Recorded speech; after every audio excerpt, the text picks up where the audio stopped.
Ayan, take 5 na nga po ako. Ayan. At at ayun yung buhok ko, hindi ko alam kung saan pupunta. Pakanan ba yan o pakaliwa, pabayaanan nyo na yan. Ayan.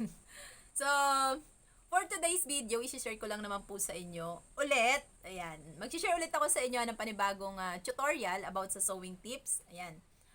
At i-share ko sa inyo kung anong brand ba ang magandang bilhin na machine at kung recommendable ba ang portable machine. Ayan. So, bago ang lahat at kung ikaw ay bago sa aking channel, please subscribe, like, and share, and please hit the notification bell para lagi kang update sa aking mga susunod na video. Intro, pasok!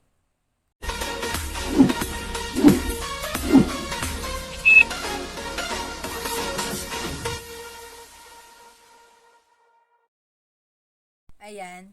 Pero bago nga po tayo mag-umpisa sa ating bagong tutorial or bagong lesson, lesson 4 na po tayo, i-recap muna natin yung lesson 1 natin. Sana napanood nyo po yung first lesson natin, yung mga dapat tandaan bago magsimula sa tahian. Yan po yung lesson 1 natin. At ang lesson 2 po natin ay kung paano magsulot or magsuot ng mga sinulid. Kung paano magsuot or magsulot ng sinulid sa ating sewing machine. Ayan.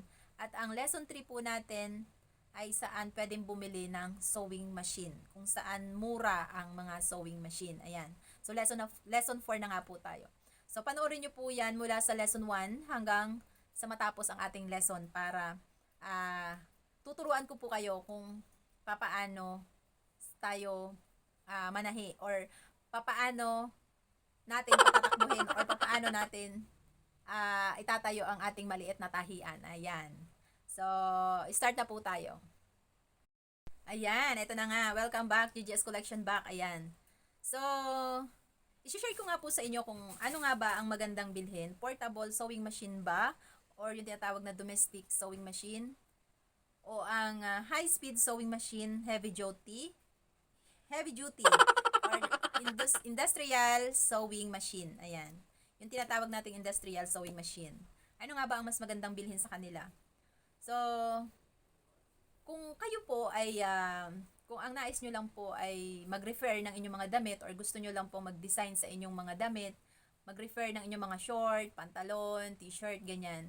Kung pang-refer lang po at kung pang-sarili lamang naman po, ay bumili na lang po kayo ng portable sewing machine. Ayan. Portable sewing machine po kasi ay mayroong 20 stitch. Ayan, may 20 stitch po kayong magagamit dyan.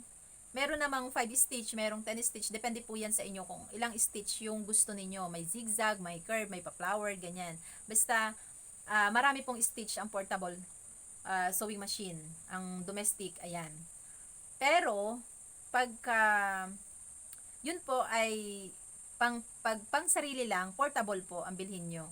Kasi yan po ay mura na. At may 20 stitch pa kung gusto nyo pang design or pang style sa inyong mga damit lang, pansarili lang, pwede po ninyong gawin yan. Ang kaiba, ang, ang high speed po kasi, isang stitch lang ang pwede mong gamitin. Depende yan kung gagamit ka ng ibang machine para sa mga zigzag or sa mga, kagaya ng mga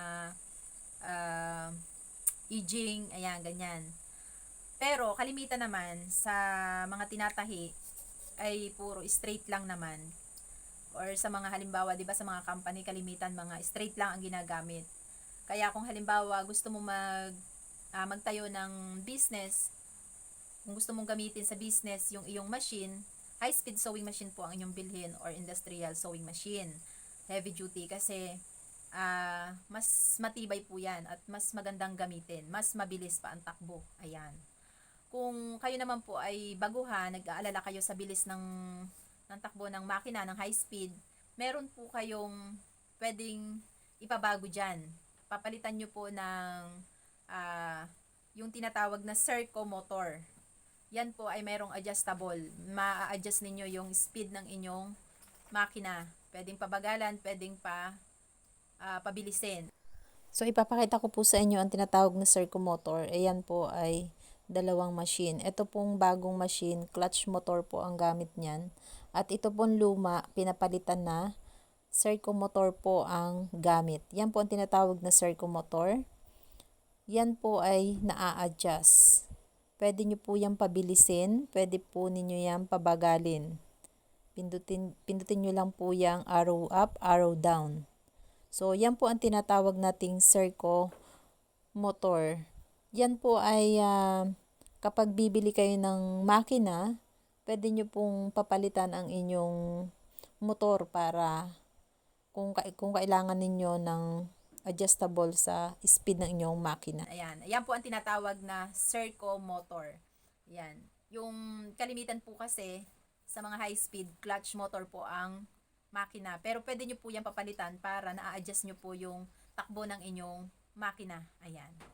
So, at kung halimbawa naman po, kung anong brand naman po ang magandang bilhin para sa mga sewing machine, much better na po talaga ang Juki. Ang Juki po kasi ay subok na, talagang matibay, lalo na po kung original ang inyong mabibili. Ang Juki po ay meron ding hindi original. Sa susunod po na video na aking gagawin ay isi-share ko po ang pagkakaiba ng original at hindi original na makina. Ayan. So, siguro po hanggang dito na lang muna ang ating video, ang ating maigsing tutorial. Sana po meron kayong natutunan at meron kayong napulot na konting tips para sa ating sewing. Ayan, sa ating sewing tips. So, thank you for watching and God bless you all. Bye-bye!